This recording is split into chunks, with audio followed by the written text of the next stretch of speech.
did not know, listen, this week is no ordinary week. This week is what we call Holy Week. It is Passion Week. It is the week that leads to Easter, the day where those of us who believe in Jesus, it's the day that we celebrate His resurrection over death, hell, and the grave. What that means for us in 2020. Because this is no ordinary week, I wanted to take a moment over the next couple of days. I wanted to look at some of the final moments in Jesus' life so that they can teach us how we are to live our lives in 2020. I wanted to begin today by highlighting a scene in Luke chapter 23. The Bible says Jesus is hanging on the cross. He has experienced immense and crazy kinds of pain, crazy kinds of agony. He's been nailed in his hands and nailed in his feet. He's been whipped all over his body until his body has literally, his back, as the skin on his back looks like strips of ribbon.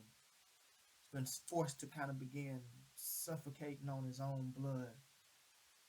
And after a few moments of enduring pain, listen to the first words that come out of his mouth, found in Luke chapter 23, verse 34. He says, "Father, forgive them, for they know not what they do." Man, I thought about that because I thought it remarkable. I think it's remarkable that after enduring so much physical pain, Jesus' first words, his first prayer, might I say, wasn't for him. If I'm honest, if it were me, man, the first thing I would have been thinking about was, how can I get out of this? But Jesus is not like us. His first prayer was not for himself, but it was for somebody else.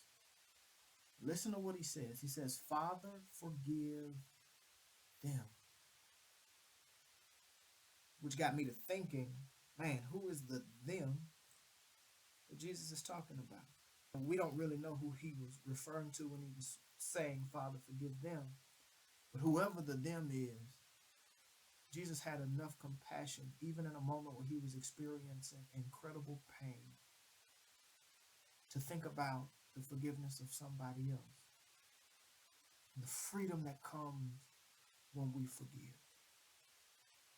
And he teaches us, those of us who have been forgiven, he models for us really. Those of us who have been forgiven have a responsibility to forgive.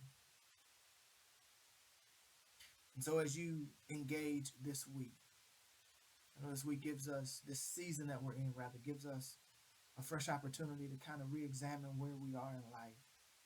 It really gives us an opportunity to think about some of the things that we are doing and some of the things that we have done.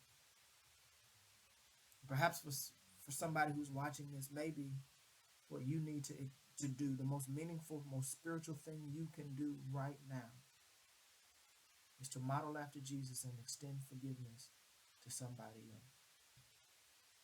When we forgive, it's not in any way us saying that we're okay with what somebody did to us.